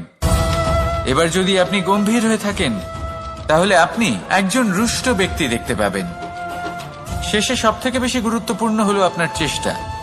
আপনাকে সবসময় চেষ্টা করতে হবে যাতে আপনি নিজেকে প্রসন্ন এবং ইতিবাচক মনোভাবে রাখেন। এটা হলো আপনারই উত্তরদায়িত্ব, তাকে পালন করুন। এই মনকে প্রসন্ন রাখুন, এই সংসারকে সুন্দর বলে মনে হবে। আর এই মন প্রসন্ন হয়ে বলবে, রাধা রাধা। মানুষের একটি সমস্যা আছে যে মানুষ সাফল্যকে মাপতে থাকেন, লক্ষ্যপ্রাপ্তিকে মাপতে থাকেন এবং তার তুলনা করতে থাকেন যে ও এত কিছু পেল আর আমি পেলাম না, ওর কাছে এত কিছু আছে কিন্তু আমার কাছে নেই।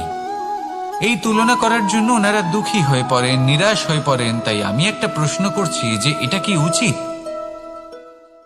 এই সংসারে আপনি কি নিয়ে তুলনা করবেন, যেখানে সূর্যদেব চন্দ্রমা দুজনেই আছেন, দুজনেই হলেন বিশেষ, দুজনেই নিজ নিজ সময়ে উদিত হন।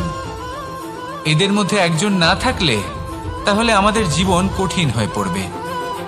ঠিক সেইভাবেই আপনি যদি একটা বড় রেখা অঙ্কন করেন, তাহলে অন্য রেখাটি ছোট হয়ে পড়ে না, সে তেমনই থাকে যেমনটা সে ছিল। আপনার অস্তিত্ব কখনো ছোট বা বড় হতে পারে না। শুধু তুলনা করার জন্য আপনার এটা মনে হতে পারে। যদি আপনি যুদ্ধ করতে চান, আপনার তলোয়ারের প্রয়োজন পড়বে। যদি বস্ত্র তৈরি করতে চান, এত বড় তলোয়ার দিয়ে কিছুই হবে না। তখন প্রয়োজন পড়বে একটা ছোট্ট সূচের। তাই তুলনা করবেন না, না নিজেকে ছোট মনে করবেন, না অন্য কাউকে। সবার সাথে সহযোগিতা করুন, আর যদি তুলনা করতেই হয় নিজের সাথে করুন, যে কাল আমি কেমন ব্যক্তি ছিলাম, আজ কি তার থেকে শ্রেষ্ঠ হয়ে উঠতে পেরেছি। ভেবে দেখুন ভবিষ্যতে গিয়ে আপনি কতটা শ্রেষ্ঠ ব্যক্তি হতে পারেন। আসুন আমার সাথে ভালোবেসে বলুন, রাধা রাধা। এই সংসারের সব থেকে গুরুত্বপূর্ণ তত্ত্ব কোনটা? প্রথম হলো সময়। জন্ম থেকে মৃত্যু পর্যন্ত এই যে সময়, এটাই তো হলো জীবন। দ্বিতীয় হলো জীবন, যাতে আমরা সময়ের সদ্ব্যবহার করি, শ্রেষ্ঠ থেকে শ্রেষ্ঠতর কাজ করার চেষ্টা করি, বহু বছরের এই পরম্পরা, এই সংস্কৃতিকে এগিয়ে নিয়ে যাওয়ার চেষ্টা করি, এই সংসারে আমরা অংশগ্রহণ করতে চেষ্টা করি। তৃতীয় হলো ধন, সেই ধন যা প্রত্যেক ব্যক্তি অর্জন করতে চেষ্টা করেন। এবার এই তিনটি তত্ত্বের মধ্যে একটা সামঞ্জস্য আছে, সমান ব্যাপার আছে, সে ধনই হোক বা সময় হোক বা হোক জীবন। আর সেই সমান ব্যাপার হলো যে যদি আপনি এটা গণনা করতে থাকেন তাহলে তা কমতে থাকে, যদি আপনি এটা ব্যবহার করেন তাহলে তা বাড়তে থাকে। একে সংগঠিত করে রাখতে চেষ্টা করলে এ হাত থেকে ফসকে যায়, কিন্তু যদি আপনি একে সামলে রাখতে শিখে যান তাহলে এমন কাজ করবেন যাতে সংসারের সাথে সাথে পরবর্তী প্রজন্ম লাভবান হবে। যদি কিছু শিখতে চান তাহলে সামলাতে শিখুন, গণনা করা বা সংগঠিত করা নয়। আসুন আর আমার সাথে ভালোবেসে বলুন, রাধা রাধা। এই সংসারে সাফল্য লাভ করার জন্য জ্ঞানের প্রয়োজন হয়, পরিশ্রমের প্রয়োজন হয়, দৃঢ় নিষ্ঠার প্রয়োজন হয়, নিরন্তর চেষ্টা করা প্রয়োজনীয়।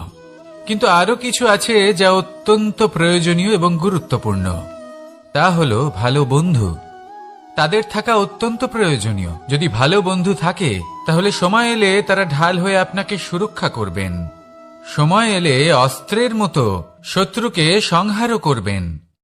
যদি তিনি জ্ঞানী হন, তাদের মধ্যে সদ্গুণ থাকে, তাহলে এই সব গুণ আপনার মধ্যেও প্রবেশ করবে। তাহলে সাফল্যের জন্য ভালো বন্ধু পাওয়া অত্যন্ত প্রয়োজনীয়। কিন্তু শুধু বন্ধু কেন, ভালো শত্রুও থাকা প্রয়োজনীয়। এবার আপনি ভাববেন, এ আমি কি বললাম? যদি আপনার জীবনেও ভালো অর্থাৎ শক্তিশালী শত্রু থাকে তাহলে আপনিও শক্তিশালী হতে থাকবেন।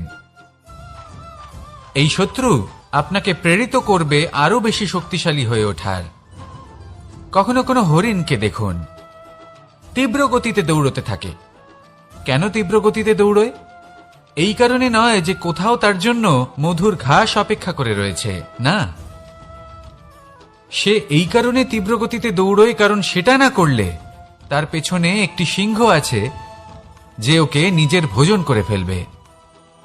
তাই জীবনে বিপদ, সংকট, এই সবকিছুও হলো অত্যন্ত গুরুত্বপূর্ণ। তার সম্মুখীন হতে শিখুন আর আমার সাথে ভালোবেসে বলুন, রাধা রাধা। পুরুষার্থ। শাস্ত্রে 4 ধরনের পুরুষার্থের কথা বলা হয়েছে। প্রথম হলো ধর্ম। আপনি কি জানেন এই ধর্ম আসলে কি? আপনার কি মনে হয় ধর্ম আসলে কি? কোনো বিশেষ ঈশ্বরকে মানাই কি ধর্ম বলা হয়? নাকি কোনো বিশেষ রীতি পালন করাই হলো ধর্ম? নাকি কোনো বিশেষ সাহিত্যকে সর্বশ্রেষ্ঠ মনে করাই হলো ধর্ম? না, ধর্ম হলো সেটা যাকে ধারণ করা যেতে পারে। আর ধারণ শুধু সেটাই করা যায় যা পবিত্র। পবিত্র শুধু তাকেই বলা হয় যা নিঃস্বার্থ, যার মধ্যে শাসন করার কোনো ইচ্ছে নেই, যা সরলভাবেই প্রবাহমান, জল এবং বায়ুর মতো। যখন কোনো ব্যক্তি ধর্মকে ধারণ করেন এবং সেই ধর্ম সেই ব্যক্তিকে রক্ষা করে, তখন তাকে ধর্ম বলা হয়। ধর্ম যা রক্ষা করে অহংকার থেকে, খারাপ চিন্তার হাত থেকে। সেই জন্য পুরুষার্থ গড়ে তোলার আগে, ধর্ম পালন করার আগে ধর্মের প্রকৃত অর্থ কি সেটা বুঝে নিন। এটা জেনে রাখুন যে সমস্ত ধর্মের আধার, সমস্ত ধর্মের ভিত শুধুমাত্র ভালোবাসা। আসুন আর এই ভালোবাসার সাথেই বলুন, রাধা রাধা। কখনো কোনো বাগানের কোনো বৃক্ষকে দেখেছেন যেখানে সুগন্ধি ফুল থাকে, রসালো ফল থাকে? তখন মন প্রফুল্ল হয়ে ওঠে, মন থেকে সেই বৃক্ষের প্রতি ভালোবাসা জন্মায়। কিন্তু যিনি বাগানের মালিক, শুধুমাত্র তিনিই জানেন যে কিভাবে এই বৃক্ষকে আগলে রাখতে হয়, কিভাবে তার পরিচর্যা করলে এতে সুন্দর সুগন্ধি ফুল হবে, রসালো ফল হবে। কখনো কখনো প্রয়োজনের থেকে বেশি রোদ পেলে এই বৃক্ষগুলি শুকিয়ে যায়, প্রয়োজনের থেকে কম রোদ পেলেও এই বৃক্ষ কিন্তু শুকিয়ে যায়। প্রয়োজনের থেকে কম জল যদি পায়, এই বৃক্ষ শুকিয়ে যেতে পারে। প্রয়োজনের থেকে অতিরিক্ত জল যদি পায়, তখনও এই বৃক্ষের শিকড়গুলি নষ্ট হয়ে যেতে পারে। এবার এটাই কিন্তু আমাদের সংসারের সাথেও হয়। আমাদের সংসারের সকল প্রতিভাশালী ব্যক্তি, যেমন লেখক, বিচারক, প্রবক্তা, যোদ্ধা, এদের সবার ক্ষেত্রে এই কথাটাই প্রযোজ্য। যদি বেশি প্রশংসা করা হয় তাহলেও এরা হারিয়ে যাবেন। প্রয়োজনের থেকে বেশি যদি নিন্দা করা হয়, তখনও তারা নত হয়ে পড়বেন। তাহলে আজ আমি এদের একটা ছোট্ট কাহিনী শোনাবো, নিজেদেরও। এটা কোনো এক সময় রাখবেন একটা দুজন বোন জাঁতাকলে গম পেশাই জেনে রাখুন কখন কোন নিন্দায় আপনি লজ্জিত হবেন ছিলেন, তিনি সময় সময় সেখান থেকে ছোট ছোট দানা তুলে নিজের মধ্যে বিষয়টা উপভোগ করছিলেন। এবার দেখতে দেখতে গম পেশাই সমাপ্ত হয়ে বলবে, পেশাই করা গম নিয়ে সেই দুজন বোন বাড়ি ফিরে আসছিলেন এবং তাদের ফেরার পথে হঠাৎ করে কোথাও থেকে একটি বাছুর চলে এলো। এই দুই বোন ভয়ভীত হয়ে গেলেন আর তাদের হাত থেকে সেই আটা পড়ে গেল, মাটিতে মিশে গেল। এবার এই পুরো ঘটনাক্রমে যদি কারোর বিন্দুমাত্র লাভ হয়ে থাকে, বিন্দুমাত্র আনন্দ পেয়ে থাকে, তাহলে সে কে? সেই ছোট বোন, যিনি মাঝে মাঝেই গমের দানা তুলছিলেন এবং খাচ্ছিলেন। কিছুটা হলেও উনি আনন্দ লাভ করেছিলেন। এরকমই হলো আমাদের জীবনে ভক্তি এবং ভালোবাসা সংক্রান্ত বিষয়ে। মানুষ নিজের জীবনের দৈনিক কাজে এতটাই ব্যস্ত হয়ে পড়েন, প্রত্যেকদিন শুধু কাজ কাজ কাজ কাজ করতে থাকেন, আর তাতে ভক্তি এবং ভালোবাসার জন্য সময় বার করতেই পারেন না। দেখুন, জীবনে ভক্তি আর প্রেমের এই যে ছোট ছোট মুহূর্ত আছে, এগুলো যদি আপনি যাপন করতে পারেন, তাহলে তাতেই আপনি তৃপ্তি লাভ করবেন। বাকি সবই আপনার ব্যর্থ বলেই মনে হবে। জীবনে যখনই আপনি কোনো কাজ করবেন, ঈশ্বরের প্রতি সমর্পিত হয়ে সেই কাজ করুন। আর যখনই সময় পাবেন, তাহলে সেই সময় নিজের আপনজনদের দিন, যাদের আপনি ভালোবাসেন, তাদের প্রতি যত্নবান হন, তাদের শুভাকাঙ্ক্ষী হন। এই প্রেম আর ভক্তির ছোট ছোট মুহূর্তগুলো আপনার জীবনকে চরিতার্থ করে তুলবে। আসুন আমার সাথে ভালোবেসে বলুন, রাধা রাধা। আমরা সবাই সূর্যকে সম্মান করি, ওনাকে শ্রদ্ধা করি, ওনাকে পুজো করি। এই সূর্য আমাদের শক্তি প্রদান করেন, প্রকাশ প্রদান করেন। কখনো কখনো উষ্ণতা এতটাই বাড়িয়ে তোলেন, এতটাই তপ্ত করে তোলেন, আমাদের একথা মনে হয় যে আমাদের এই শরীর জ্বলে যাচ্ছে। তখনও আমরা বিরোধিতা করি না, তাকে কটু কথা শোনাই না, আমরা সসম্মানে তা গ্রহণ করি। কেন কেন করি? কারণ আমরা জানি যে সন্ধেবেলা যখন সূর্যাস্ত হবে, তখন শুধুমাত্র অন্ধকার বাকি থাকবে। ঠিক কিছুটা এরকমই হয় আমাদের মাতা পিতাও, যিনি আমাদের জন্ম দেন, আমাদের ভরণ পোষণ করেন, আমাদের বড় করেন, আমাদের প্রেম প্রদান করেন। কখনো কখনো তাদের মুখ থেকে কটু কথা নিঃসৃত হয়, আমাদের দুঃখ হয়, কিন্তু তখন আমাদের এটা বোঝা উচিত এগুলি নিঃসৃত হচ্ছে আমাদেরই মঙ্গলের জন্য। যেমন সূর্যদেব, উনিও উত্তাপ দিয়ে থাকেন আমাদেরই মঙ্গলের জন্য, যাতে ফসল পাকতে পারে, যাতে জল বাষ্প হয়ে মেঘ হতে পারে, বৃষ্টি হতে পারে, আর এই সংসারে নিরন্তর জলের প্রবাহ থাকে। আমাদের মাতা পিতা, তাদের কঠোর আচরণ, তাদের কঠোর অনুশাসনের পেছনে লুকিয়ে থাকে ওনাদের ভালোবাসা। আমাদের তা বুঝতে হবে, সসম্মানে ওনাদের গ্রহণ করতে হবে। কারণ ঠিক সূর্যাস্তের পরে যেমন চতুর্দিক অন্ধকারচ্ছন্ন হয়ে যায়, তেমনি আমাদের জীবন থেকে যখন আমাদের মাতা পিতা চলে যায়, তখন আমাদের জীবনেও শুধু এবং শুধুমাত্র অন্ধকারই ছেয়ে থাকে। সেই জন্য নিজের মাতা পিতাকে সম্মান করুন, ওনাদের ভালোবাসা প্রদান করুন। এই মন আর এই জীবন প্রসন্ন হয়ে বলবে রাধা রাধা। শিশিরের বিন্দু পাতার ওপর পড়ে আর তার গায়ে লেগে থাকে। পাতা তাকে শুষে নিতে পারে না, আর শেষ পর্যন্ত সে ঝরে পড়ে যায়। অন্যদিকে রয়েছে মেঘ এবং চাতক। এদের মধ্যে অনেক দূরত্ব থাকে। মেঘ থাকে আকাশে আর চাতক থাকে ধরিত্রীতে। কিন্তু যখন এই মেঘ থেকে বৃষ্টি ঝরে পড়ে, এই চাতক কিন্তু সেই জলই পান করে, নয়তো সে তৃষ্ণার্ত থেকে যায়। এবার অন্যদিকে দেখলাম শিশির বিন্দু আর পাতার এই সম্পর্ক। এরা খুব কাছাকাছি থাকে, ঘনিষ্ঠও থাকে। অন্যদিকে রয়েছে মেঘ এবং চাতকের সম্পর্ক, যাদের মধ্যে অনেক দূরত্ব থাকা সত্ত্বেও তারা খুব ঘনিষ্ঠ, তাই না? এই সারমর্ম খুব সরল। এই নৈকট্য, এই দূরত্ব, তা আপনার সম্পর্কে প্রভাব কিছুতেই ফেলতে পারে না। এই নৈকট্য, এই দূরত্ব, এইসব হলো শুধুমাত্র মনের ব্যাপার। কখনো আপনি অনুভব করেছেন আপনি কারোর থেকে অনেক অনেক দূরে আছেন, অনেক দূরে আছেন, তাও সেই ব্যক্তির প্রতি আপনি টান অনুভব করেন। সেখানে আপনি কারোর সাথে প্রত্যেক দিন অতিবাহিত করেন, সমস্ত জীবন অতিবাহিত করেন, সব থেকে বেশি সময় তার সাথে অতিবাহিত করেন, তাও তার প্রতি সেই টান অনুভব করেন না। এই সংকেত হলো মনের দূরত্বের। তাহলে মনের এই দূরত্ব দূর করুন আর আমার সাথে ভালোবেসে বলুন রাধা রাধা। পাখি কখন জন্ম নেয়, কখন উড়তে শেখে, কখন বাসা বানাতে শেখে, কখন নিজের মৃত্যু লাভ করে, এসব আমাদের মধ্যে কেউ জানি না। কিন্তু পাখি একটা কথা খুব ভালো করে জানে, যে এই সংসারে ও যা কিছুই করুক না কেন, এই সংসারের ওকে নিয়ে কিচ্ছু যায় আসে না। এবার আমরা কি করি? কোনো কাজ করার আগে আমরা এটা ভাবি যে এই সংসার যদি আমাকে দেখে ফেলে তাহলে কে জানে এই সংসার কি ভাববে, আমার প্রতিচ্ছবি কেমন তৈরি হবে কে জানে, কে জানে কি হবে আদি ইত্যাদি। এই সব ভাবনায় আমরা মগ্ন হয়ে যাই। কিছুটা এমন ভাবে মগ্ন হই যে বর্তমানের কর্মের এই জীবনের যাত্রাপথে সেই সময়ের আনন্দ উপভোগ করতে ভুলে যাই। এবার দেখুন একটা পাখি কি করে। ওর কর্ম হলো গান গেয়ে চলা। ওই পাখি গেয়ে চলে, কেউ ওর গান শুনুক বা না শুনুক, কেউ আদৌ শুনছে কিনা সেই বিষয়টা নিয়ে সেই পাখির কিছুই যায় আসে না। সেই পাখি নিজের কর্ম করতে থাকে।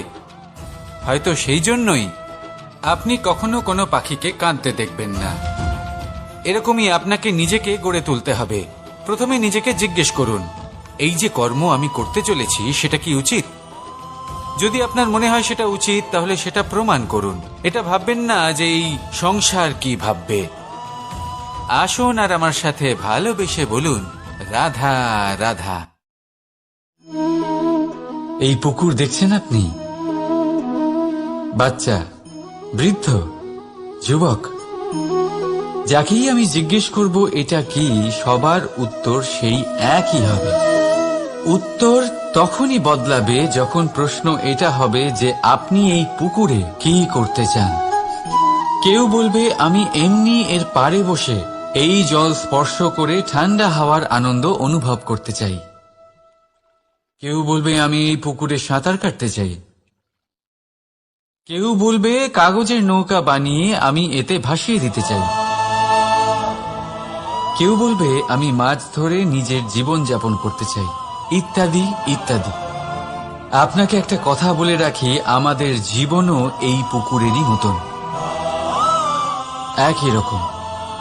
কিন্তু আমরা এই জীবন নিয়ে কি করব সেই সিদ্ধান্ত আমাদের।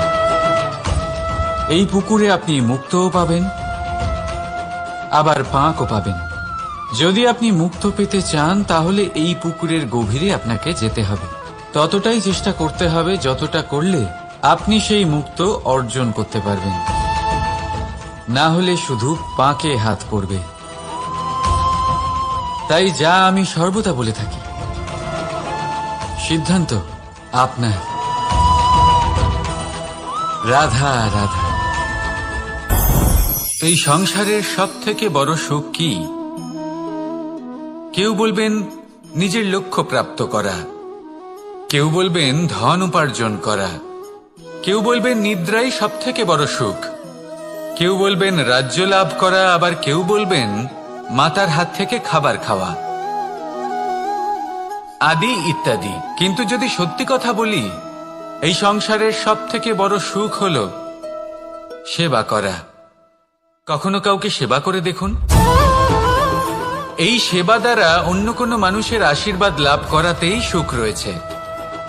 আপনার সেবা ভাব দ্বারা যখন কোনো মানুষ নিজের অন্তরাত্মা থেকে আপনাকে আশীর্বাদ করে, তার থেকে বড় সুখ আর কিছুই নেই। কারণ প্রত্যেক মানুষের মধ্যে ঈশ্বর বাস করেন। নরের সেবাই হল নারায়ণের সেবা। নিষ্কাম সেবা করাই হল সব থেকে বড় সুখ। তাই নিজের অন্তরে সেবার এই ভাব জাগ্রত করুন। যে সুখের কথা আমি বলছি, সেই সুখ অনুভব করেই দেখুন। এই মন সুপ্রসন্ন হয়ে বলবে, রাধা। আমাদের শরীর প্রকৃতির সর্বশ্রেষ্ঠ রচনা। যে অঙ্গ প্রত্যঙ্গ আমরা লাভ করেছি, প্রত্যেকটির মধ্যে একটি নিজস্ব বার্তা রয়েছে। একটু ভেবে দেখুন, দুটি চোখ দিয়েছে দেখার জন্য, দুটি কান দিয়েছে শোনার জন্য, নাসিকাও আছে দুটি, দুটি হাত দিয়েছে দ্বিগুণ পরিশ্রম করার জন্য। কিন্তু জীব শুধুমাত্র একটি। তার উপরেও তীক্ষ্ণ বলিষ্ঠ দাঁত দিয়েছে তার রক্ষার জন্য। কখনো ভেবে দেখেছেন কেন?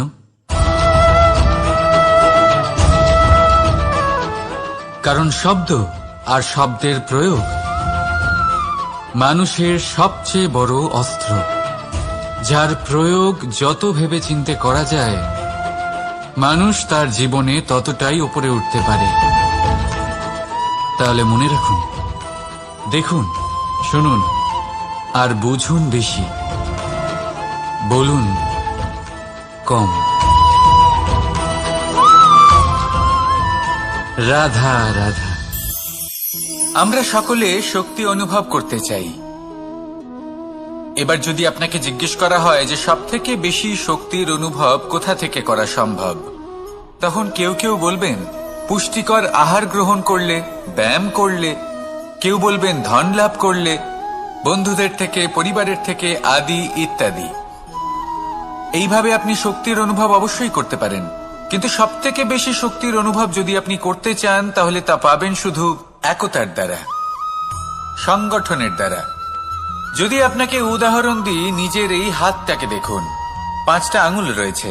কোনো একটা বস্তুকে নিজের একটা আঙুল দ্বারা তুলে ধরার চেষ্টা করে দেখুন, বড়ই কষ্ট হবে। তখন আপনি বুঝতে পারবেন, যখন এই 5টি আঙুল একত্রিত হয়, তখন কোনো কাজ কতটা সহজ হতে পারে। এটাই হলো শক্তি, একতার। সব থেকে ভালো উদাহরণ যদি আপনাকে দিই, তাহলে বাঁশি। এই বাঁশি থেকে অত্যন্ত মধুর সুর নির্গত হয়, যা সবার মন প্রসন্ন করে দেয়। এই কথা সত্যি। কিন্তু এই বাঁশি আমি একটা বা দুটো আঙুল দিয়ে বাজাতে পারবো না।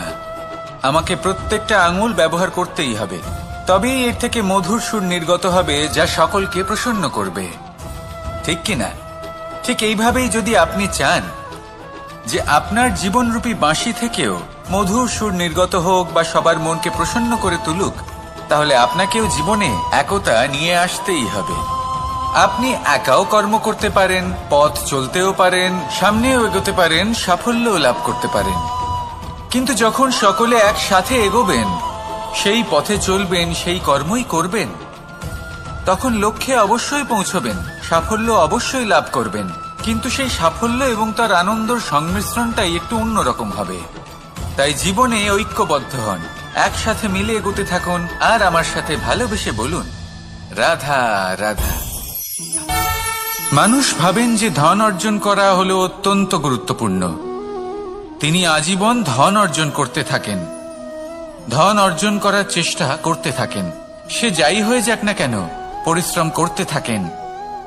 স্বাস্থ্যের দিকে নজর দেন না, না উচিত সময় খাবার খান, না উচিত সময় ঘুমোতে যান, না পর্যাপ্ত সময় পর্যন্ত ঘুমন, কিছুই না। ধন অর্জন করতেই থাকেন, করতেই থাকেন, আর কিছু সময় পরে যখন তিনি অসংখ্য ধন লাভ করে ফেলেন, তখন তার সাথে ওনার শরীরে অনেক রোগ বাসা বাঁধে।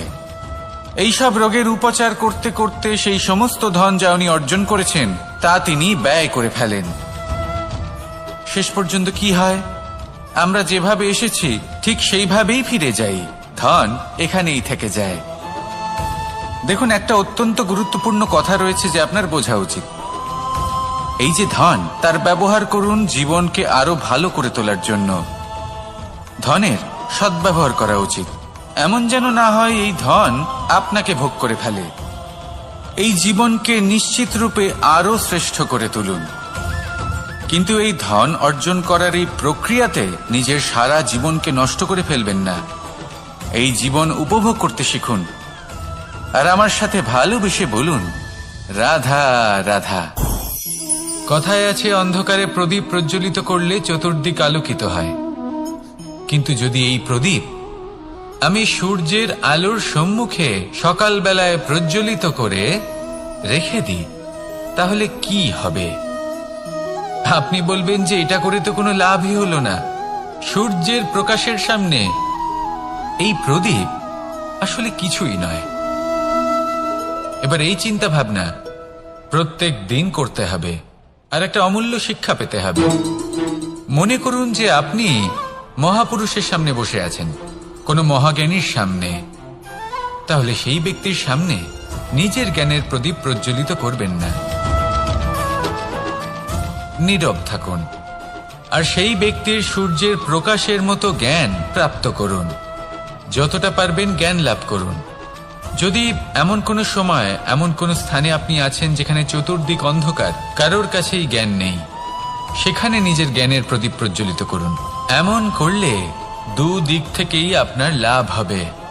আপনার জ্ঞান প্রাপ্তিও হবে, আর জ্ঞানের সঠিক প্রয়োগও করতে পারবেন। আর এই মন প্রসন্ন হয়ে বলবে, রাধা রাধা। মানুষের মধ্যে একটা বিচিত্র প্রবৃত্তি থাকে, অন্য সকলের বিষয়ে, তাদের জীবনের বিষয়ে, তাদের ব্যক্তিত্বের বিষয়ে, তাদের ভবিষ্যতের বিষয়ে অনুমান করা। এটা হলো অনুচিত। কারোর অতীতকালকে দেখে লোকে ভবিষ্যৎ বলে দিতে পারেন, বর্তমানকে দেখে ভবিষ্যতের বিষয়ে অনুমান করে ফেলেন। উদাহরণ দিতে হলে বলবো, কোনো দাসকে দেখুন, ওকে দেখে লোকে বলে যে ওর ভবিষ্যৎ সেটাই হতে পারে, অনুমান করে ফেলেন। আর এই রাজাকে দেখুন, উনি তো কত সুখী হবেন, উনি তো জগতের সব থেকে অধিক সুখী মানুষ, কত সুখ সুবিধা আছে ওনার কাছে, ধারণা করে ফেলেন। তবে সত্য তো এটাই যে কারোর ব্যক্তিত্বের বিষয়ে, তাদের ভবিষ্যতের বিষয়ে আপনি পূর্ণ সত্য কখনোই বলতে পারবেন না, শুধু অনুমান করতে পারবেন। আর এই অনুমান করে সত্যি কোনো লাভ হয় না, কারণ এই কাল সেটা হলো অত্যন্ত শক্তিশালী। কালো থেকে কালোতর কয়লাকেও হিরেতে পরিণত করতে পারে, অনেক বড় বড় রাজাকেও বিদূষক বানিয়ে ফেলতে পারে এক মুহূর্তেই। তাহলে আপনি অনুমান করে কি লাভ? কি পেলেন অনুমান করে? সেই জন্য কারোর বিষয়ে কোনো অনুমান করবেন না, তার ভবিষ্যতের বিষয়ে অনুমান করতে যাবেন না, কারোর বিষয়ে কোনো ধারণা করে নেবেন না। কিছু করতে হলে ভালোবাসুন, সবার মধ্যে ভালোবাসা ছড়ান, সবার মধ্যে ধন্যাত্মক ভাব ছড়ান। এই মন প্রসন্ন হয়ে বলবে, রাধা রাধা। কেউ বলে জীবন খুব ক্ষণস্থায়ী, কেউ বলে জীবন হলো একটা সুন্দর স্বপ্নের মতো, আবার কেউ বলবে জীবন হলো এক কঠোর সত্য। কিন্তু জীবন আসলে কি? জীবন হলো আপনারই প্রতিবিম্ব, একটা দর্পণ। অর্থাৎ আপনি জীবনকে সেইভাবেই পাবেন যেরকম আপনি নিজেকে প্রতিপন্ন করবেন। যদি আপনি দর্পণের দিকে তাকিয়ে হাসেন, তাহলে আপনি সামনে হাসি মুখী দেখতে পাবেন। এবার যদি আপনি গম্ভীর হয়ে থাকেন, তাহলে আপনি একজন রুষ্ট ব্যক্তি দেখতে পাবেন। শেষে সবথেকে বেশি গুরুত্বপূর্ণ হলো আপনার চেষ্টা। আপনাকে সবসময় চেষ্টা করতে হবে যাতে আপনি নিজেকে প্রসন্ন এবং ইতিবাচক মনোভাবে রাখেন। এটা হলো আপনারই উত্তরদায়িত্ব, তাকে পালন করুন। এই মনকে প্রসন্ন রাখুন, এই সংসারকে সুন্দর বলে মনে হবে। আর এই মন প্রসন্ন হয়ে বলবে, রাধা রাধা। মানুষের একটি সমস্যা আছে, যে মানুষ সাফল্যকে মাপতে থাকেন, লক্ষ্যপ্রাপ্তিকে মাপতে থাকেন এবং তার তুলনা করতে থাকেন যে ও এত কিছু পেল আর আমি পেলাম না, ওর কাছে এত কিছু আছে কিন্তু আমার কাছে নেই। এই তুলনা করার জন্য ওনারা দুঃখী হয়ে পড়েন, নিরাশ হয়ে পড়েন। তাই আমি একটা প্রশ্ন করছি যে এটা কি উচিত? এই সংসারে আপনি কি নিয়ে তুলনা করবেন, যেখানে সূর্যদেব চন্দ্রমা দুজনেই আছেন, দুজনেই হলেন বিশেষ, দুজনেই নিজ নিজ সময়ে উদিত হন। এদের মধ্যে একজন না থাকলে তাহলে আমাদের জীবন কঠিন হয়ে পড়বে। ঠিক সেইভাবেই আপনি যদি একটা বড় রেখা অঙ্কন করেন তাহলে অন্য রেখাটি ছোট হয়ে পড়ে না, সে তেমনই থাকে যেমনটা সে ছিল। আপনার অস্তিত্ব কখনো ছোট বা বড় হতে পারে না। শুধু তুলনা করার জন্য আপনার এটা মনে হতে পারে। যদি আপনি যুদ্ধ করতে চান আপনার তলোয়ারের প্রয়োজন পড়বে। যদি বস্ত্র তৈরি করতে চান এত বড় তলোয়ার দিয়ে কিছুই হবে না, তখন প্রয়োজন পড়বে একটা ছোট্ট সূচের। তাই তুলনা করবেন না, না নিজেকে ছোট মনে করবেন না অন্য কাউকে। সবার সাথে সহযোগিতা করুন, আর যদি তুলনা করতেই হয় নিজের সাথে করুন, যে কাল আমি কেমন ব্যক্তি ছিলাম, আজ কি তার থেকে শ্রেষ্ঠ হয়ে উঠতে পেরেছি। ভেবে দেখুন ভবিষ্যতে গিয়ে আপনি কতটা শ্রেষ্ঠ ব্যক্তি হতে পারেন। আসুন আমার সাথে ভালোবেসে বলুন রাধা রাধা। এই সংসারের সব থেকে গুরুত্বপূর্ণ তত্ত্ব কোনটা? প্রথম হলো সময়। জন্ম থেকে মৃত্যু পর্যন্ত এই যে সময়, এটাই তো হলো জীবন। দ্বিতীয় হলো জীবন, যাতে আমরা সময়ের সদ্ব্যবহার করি, শ্রেষ্ঠ থেকে শ্রেষ্ঠতর কাজ করার চেষ্টা করি। বহু বছরের এই পরম্পরা, এই সংস্কৃতিকে এগিয়ে নিয়ে যাওয়ার চেষ্টা করি। এই সংসারে আমরা অংশগ্রহণ করতে চেষ্টা করি। তৃতীয় হলো ধন, সেই ধন যা প্রত্যেক ব্যক্তি অর্জন করতে চেষ্টা করেন। এবার এই তিনটি তত্ত্বের মধ্যে একটা সামঞ্জস্য আছে, সমান ব্যাপার আছে। সে ধনই হোক বা সময় হোক বা হোক জীবন। আর সেই সমান ব্যাপার হলো যে যদি আপনি এটা গণনা করতে থাকেন তাহলে তা কমতে থাকে, যদি আপনি এটা ব্যবহার করেন তাহলে তা বাড়তে থাকে। একে সংগঠিত করে রাখতে চেষ্টা করলে এ হাত থেকে ফসকে যায়, কিন্তু যদি আপনি একে সামলে রাখতে শিখে যান তাহলে এমন কাজ করবেন যাতে সংসারের সাথে সাথে পরবর্তী প্রজন্ম লাভবান হবে। যদি কিছু শিখতে চান তাহলে সামলাতে শিখুন, গণনা করা বা সংগঠিত করা নয়। আসুন আর আমার সাথে ভালোবেসে বলুন রাধা রাধা। এই সংসারে সাফল্য লাভ করার জন্য জ্ঞানের প্রয়োজন হয়, পরিশ্রমের প্রয়োজন হয়, দৃঢ় নিষ্ঠার প্রয়োজন হয়, নিরন্তর চেষ্টা করা প্রয়োজনীয়। কিন্তু আরো কিছু আছে যা অত্যন্ত প্রয়োজনীয় এবং গুরুত্বপূর্ণ। তা হলো ভালো বন্ধু। তাদের থাকা অত্যন্ত প্রয়োজনীয়। যদি ভালো বন্ধু থাকে তাহলে সময় এলে তারা ঢাল হয়ে আপনাকে সুরক্ষা করবেন।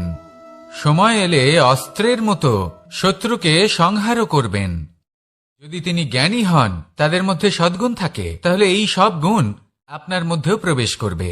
তাহলে সাফল্যের জন্য ভালো বন্ধু পাওয়া অত্যন্ত প্রয়োজনীয়। কিন্তু শুধু বন্ধু কেন, ভালো শত্রুও থাকা প্রয়োজনীয়। এবার আপনি ভাববেন এ আমি কি বললাম? যদি আপনার জীবনেও ভালো অর্থাৎ শক্তিশালী শত্রু থাকে তাহলে আপনিও শক্তিশালী হতে থাকবেন। এই শত্রু আপনাকে প্রেরিত করবে আরো বেশি শক্তিশালী হয়ে ওঠার। কখনো কোনো হরিণকে দেখুন, তীব্র গতিতে দৌড়তে থাকে। কেন তীব্র গতিতে দৌড়য়? এই কারণে নয় যে কোথাও তার জন্য মধুর ঘাস অপেক্ষা করে রয়েছে, না। সে এই কারণে তীব্র গতিতে দৌড়য় কারণ সেটা না করলে তার পেছনে একটি সিংহ আছে যে ওকে নিজের ভোজন করে ফেলবে। তাই জীবনে বিপদ, সংকট এই সবকিছুও হলো অত্যন্ত গুরুত্বপূর্ণ। তার সম্মুখীন হতে শিখুন আর আমার সাথে ভালোবেসে বলুন রাধা।